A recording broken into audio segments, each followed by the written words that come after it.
What's up, guys? It's Coach Gaglione here. This is another edition of the Powerlifting for the People podcast. If you are a longtime listener, make sure you give us a 5-star review on iTunes. Please subscribe if you haven't already. And if you want to support the program, check out the links in the description. Every little bit helps. So, if this is your first time listening, I'm Coach Gaglione. I'm the owner of Gaglione Strength. I've been involved with powerlifting and strength coaching for over 13 years. And this is our podcast showing people that it's important to be strong. We want to show you the most efficient way to get there. So this is we're going to do a little segment, maybe a 2-part series. We'll see, maybe more if we have enough things to say. Inspired by my man, Joe DeFranco. Another great person to listen to if you're interested in strength training, industrial strength show. But he had a little thing a while back, Meathead Manners. So this is going to be part 1. For meathead manners, and then part of having good meathead manners is being a great training partner. So I want to talk to everybody about how to be a great training partner. One of the things that, in my opinion, and I know it's not like this everywhere, but in my opinion, it seems like powerlifting and more is becoming more isolative, and part of that is due to raw lifting and the popularity of raw lifting, especially if you're a walked out lifter in sleeves. You really probably don't need training partners. You don't need a lot of help. Whereas if you're a raw with wraps lifter, or especially if you're an equipped lifter, certainly if you're a multiply lifter who uses a monolift, you need a lot of help. You need a team behind you. It's just not going to be possible, even just to get on your equipment, just for safety. So one of the things that we're a big advocate of, and I will continue to harp on this because I think it's really important, and is training with a team. And if you don't have a team to train with, even if it's just having 2, 3, 4, 5, I think if you have a crew of like 5 people that you can train with on a consistent basis, I think that kind of 3 to 5 people is a real sweet spot. I like 5 because if you are squatting in a monolift, you could have 3 people spotting and 1 person working the mono. So like that 5-person crew, I think, is critical. And it's just more fun. It's safer. And it's encouraging. So I want to just kind of talk about some important factors of having quote-unquote good meathead manners and how you could be the best training partner you could be. And, for those hippie vegan lifters out there, just kidding.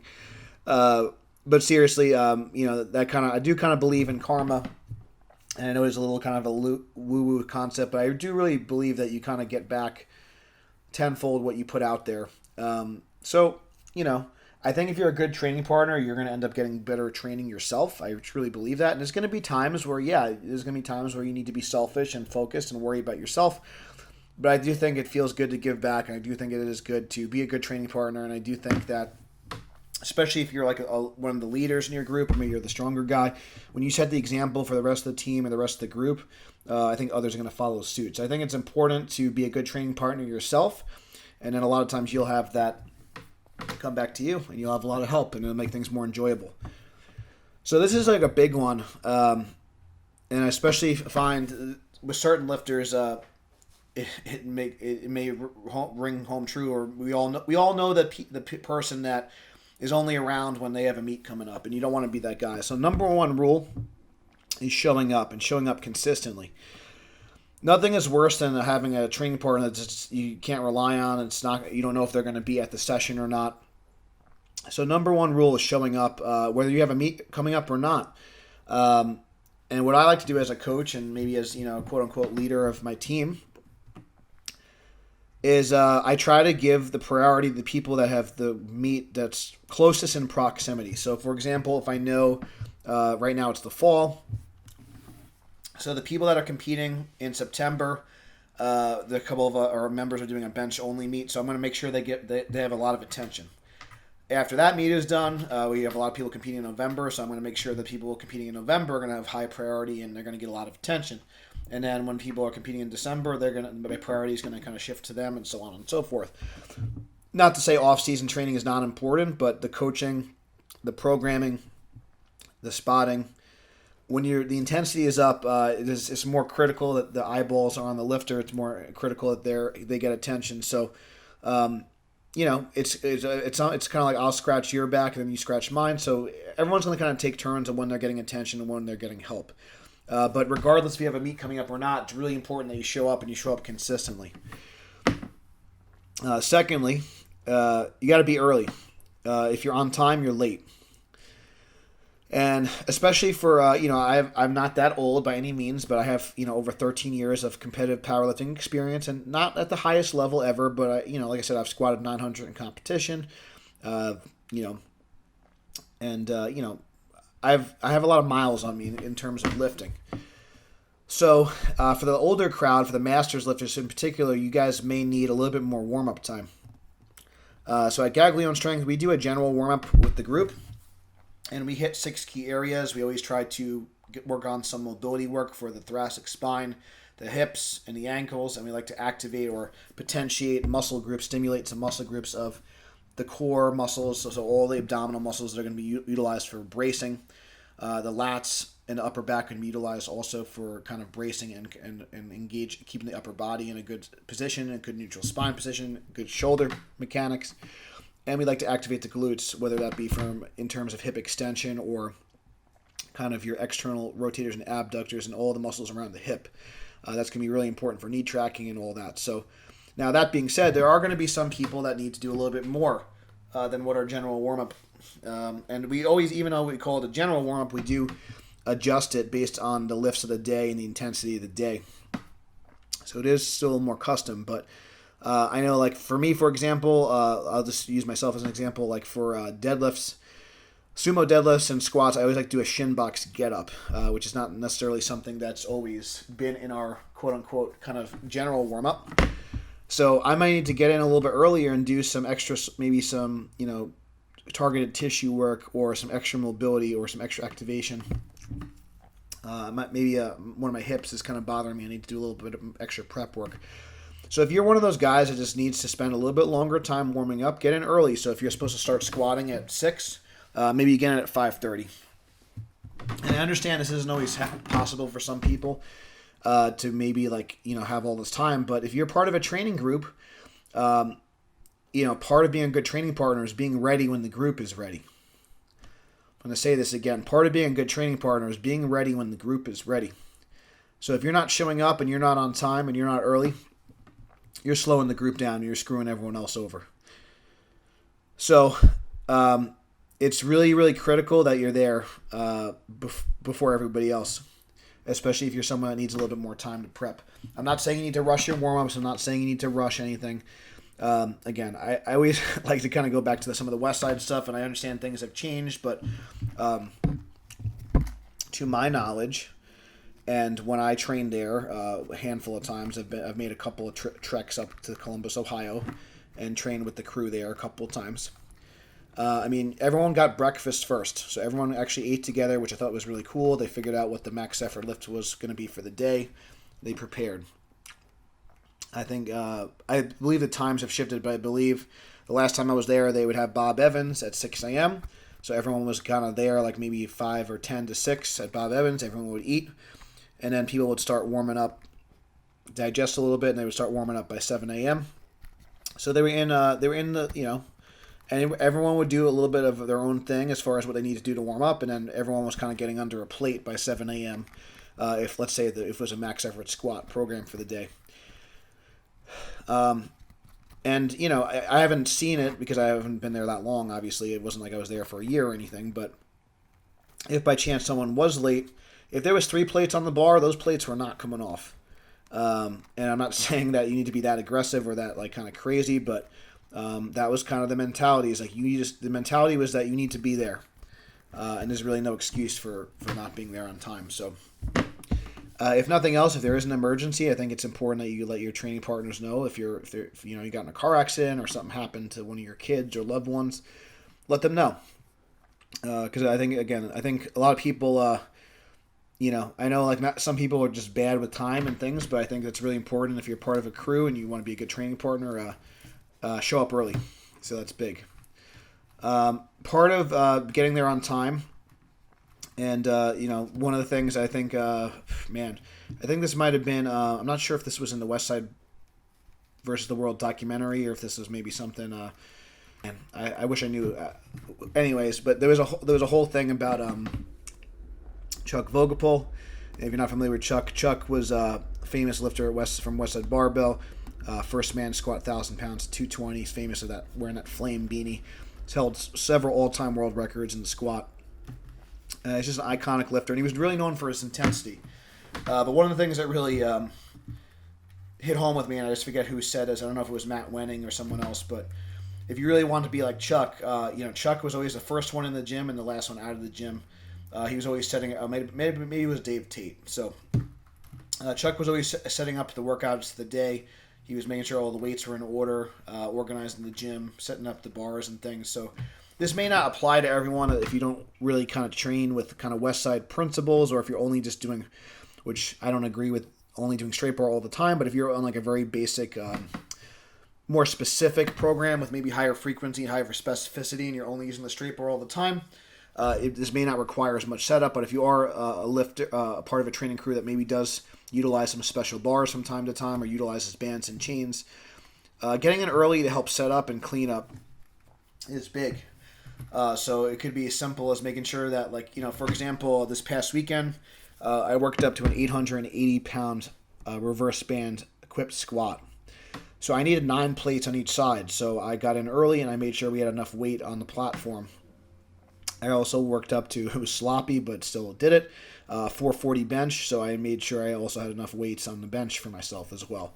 So I needed a lot of weight for the squat, needed a modest amount of weight for bench, but nonetheless, I made sure that everything was kind of set up. We were doing some reverse band work, so the reverse bands were already on the monolift. So just an example, like I said, if we were doing something with chains or bands, getting all that stuff situated ahead of time, I think is critical. It just saves time and makes the workout more efficient if that's set up already. Making sure the weights are cleaned up and organized. Mom is not going to come clean up after you, so making sure that you are always making sure that you're cleaning up and organizing the gym for all that. So anyways, so that's kind of talking about helping set up and clean up. Next order of business, that should be like really basic, but I don't see it being that basic. And I do believe we have some videos on this, but if not, it will probably make sure that we make some. But I do believe, I think we have some videos on spotting. So being a good spotter and just practicing good safety. So part of that is making sure the bar is not misloaded. Part of that is making sure the bar is the plates are tightly secured, or maybe they have collars on there. The collars are tightly secured. When it comes to spotting, it really depends on how many people are spotting. But in general, the less people that are spotting, the closer I am to the lifter. And sometimes I kind of get some flack with this, especially in the bench press, especially in like a shirted bench. So one of my coaches, benching Benny, the other day, he did an 800-pound 1.5 board press in a shirt. I don't really care to let my hands go completely and have my hands be like really, really far away from the bar just for the sake of a video, just because I care more about Benny's safety than how it looks. If it looks like I'm helping him in the video, I'm not. I don't care. I don't really give a bleep what Instagram warriors say. The fact of the matter is, if 800 pounds comes crashing down on Benny's face, I'm not going to be able to react fast enough to grab the bar in time to save him. So when I'm spotting somebody and there's not that many spotters, I will keep my hands as close to the bar without actually touching it. So maybe my skin is kind of grazing the bar, but I'm not actually putting any force into the bar. Same thing on a squat. If I'm spotting from someone from behind, maybe my fingers are kind of grazing their chest a little bit, but I'm not actually holding their chest. So it may look like I'm helping from like a video from far away, but I'm not actually helping. Same thing with the plates. We spotted and loaded for Westside Pro Invitational for 2 years. We had some people miss 1,000-pound squats. I've missed 1,000-pound squat in training as well. You want to hook under. You want to have your arms in position. You don't want to have to react. So you want your hand in position. So if the lifter does fail and does drop, it's just going to fall into the crook of your arms. So that's going to be really critical for spotting.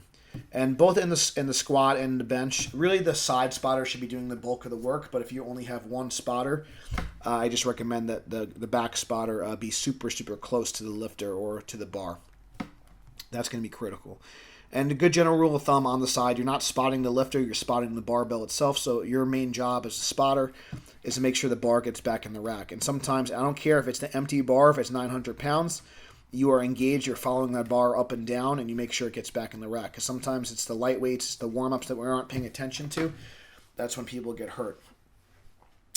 When it comes to safety as well, getting a good handoff is key. Making sure, and a lot of that has to do with communication. So when you're giving a good handoff, making sure there's a communication system, whether it's 1-2 breath or 1-2-3, whether it's the lifter that's counting or the spotter that's counting. If you're doing a 3-man handoff, this is even more critical. Handing off, and basically everyone's going to be a little bit different. Usually a shirted lifter is going to want to lift the bar a little bit lower toward the belly. Raw lifter is going to have a little bit higher toward like the nipple line or toward the top of their chest. And it's also going to depend on how much they arch and stuff. Every lifter is going to be a little bit different, but in general, your wrist, elbow, and shoulder joint should be stacked once you release the handoff. And you want to release it slowly. You don't want to just let go completely. You want to kind of ease it off and kind of let the weight settle into the lifter's hands. You don't want to just throw it into their body and kind of jar them. You definitely don't want to pull them off the bench either. So you just want to think about getting the lift up just enough to clear the J-hook. You don't want to pull the lifter out of position, and you want to get out to them. That's for safety. And when it comes to squatting, and if you're operating the monolift, it's really important that the lifter clears the monolift, clears the hooks first before the lifter pulls the mono, so we don't pull the lifter out of position. And it's really important that the lifter is standing completely erect before we put the monolift back in, so the lifter does not crash into the hooks on the way up if they bring it in too early. So monolift etiquette, handoff etiquette, safety, loading, spotting, critical stuff. And this might be the next rule, the most important rule of all, is staying engaged. Nothing drives me more crazy than a training partner that's just not physically or mentally present, whether that be they're walking around, whether they're on their phone, whether they're going to the bathroom 20 times. If it's not your turn to go, you are engaged and you are fully there for your partner. It's super important. If it's a warm-up, if it's a top set, you need to be paying attention. You need to be focused. Okay? So part of that is loading, like I said, making sure it's not a misload. Maybe that's giving them a depth check or watching their form, making sure they're hitting a good competition standard. Giving commands. If you're a lifter, making sure you can, practice the commands. So giving a squat command, giving a rack command, a start command, a press command, a rack command, a down command, and the deadlift. All these things make you a good training partner and allows the lifter to practice to a competition standard. Especially if you're a newer lifter, this is invaluable because I see a lot of lifters miss commands that are newer because they don't have that practice. And that's one thing you cannot replicate that when you train alone. You will not. Responding to the auditory cues is a skill. And if you're not practicing it, you're just not going to have the same timing. It's going to throw you off when you get to the meet. You need to learn to respond to the auditory cues. So having someone, a lifter, be engaged and give you those commands is critical. This is especially true for the bench press because the pause always feels longer when someone else is giving you the command versus when you internally, it's always going to feel a lot longer. If you're pausing yourself, you're always going to pause a little bit quicker. So that's a huge deal. Time always goes faster when you're under 800 pounds or a big weight, something like that. So, and lastly, as far as being engaged, also, just cheer your partners on, to giving them some positive energy, especially if they're grinding through a big lift. Give them some encouragement. That's big. So cheering. Maybe you don't have the technical knowledge, so you don't really know what to say, or you're not really. If you could always cheer on and just be engaged with your partners going, and giving that energy. And if you've ever lifted at a meet or lifted in a big group, it really does make a big difference when you got people kind of yelling at you. So, if nothing else, just pay attention. That was something that really rang home when I was at a seminar with Boris Sheko, a famous Russian coach.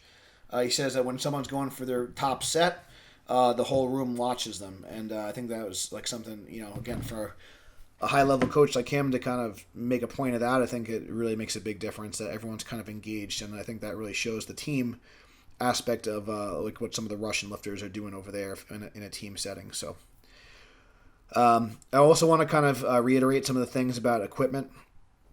So this part is more like it only really has to pertain to really equipped lifters, but being a good training partner is also like learning. So if you're a knee wrapped lifter, I think it's important that you also learn how to wrap knees for others. I think that's really important. So don't just expect for yourself to get wrapped, but also learn how to wrap yourself. Learn how to wrap knees, learn how to wrap wrists, learn how to get someone into and out of a squat suit, into and out of a bench shirt, into and out of squat briefs and deadlift suits, and adjusting straps. The more skills that you have and you can help more people is going to be critical. But I especially think that, again, if you are a wrapped lifter or if you're an equipped lifter, don't just expect you to get help all the time. Also, lend a helping hand yourself. Makes a huge difference. And the more people that know how to wrap knees in your gym, and the more people that know how to get into and out of powerlifting equipment, it's just going to help make things a lot smoother. Even simple things like holding a board and things like that, it makes a big difference. Pre-rolling the knee wraps is a big one. That kind of thing could really be a big difference. When to apply baby powder to somebody, when to kind of put chalk on their back. Simple things, but it makes a big difference. And I kind of alluded to this before when being engaged, but guys, give some positive reinforcement, give some encouragement. If someone hits a PR, give them a high five, give them a fist bump. And I'm not just talking about on Instagram. I'm talking about in real life. Team IRL. It's huge. Literally giving someone a pat on the back when they do something good, it just feels good. And I think that's something that we're missing in powerlifting right now. It's cool to get like an emoji and all that stuff on the internet, but man, getting a high five or a fist bump from your buddies after smashing a big weight, that just feels really good, and that's just a good way to be a good training partner. So if they smash a big weight, they have a good set, they've got a technical improvement, give them some love, show them some love, show her some love, or him or her, or whatever pronoun you use. So all that is big. So just to recap again, some Meathead manners. Number 1, show up. Number 2, be early. Number 3, help set up and clean up. Number 4, make sure you employ good spotting and safety techniques. Number 5, be engaged. So you're looking at the form and all that. And number 6 is know how to set up equipment. And lucky number 7 is give that positive encouragement, give that positive energy out, and you're going to get it back. So that's Meathead. That's it for Meathead Manners Part 1. It's really big. It's really important, guys, and I really think that you guys, hopefully, these sound really simple, but I don't see these things happening enough. Get off your phone, be present, be engaged, and just train with some people. Train with a crew. Get a crew going. And if you're on the Long Island area, check out Gaglione Strength. We got one of the best crews around. And I'm not just talking about weights that we lift. We have some amazing people that are really helpful, and they're really encouraging, and they're really knowledgeable. Not just my chubby little self. There's a lot of other great people to lift with here as well. So we got all shapes and sizes and all ability levels. So if you're in the Long Island area, definitely give us a shout. Shoot me a DM. Shoot me an email. gaglionestrength@gmail.com. That's GAGLIONE. GAGLIONE. So it's gaglionestrength@gmail.com. And definitely check out the links below. If you want to buy a book, get some coaching, check out the links. Every little bit helps support the program so we can create more content for you guys and help you guys get super strong. But thank you guys so much for watching. Give us a 5-star review. Please subscribe. And until next time, stay strong, and we'll see you soon.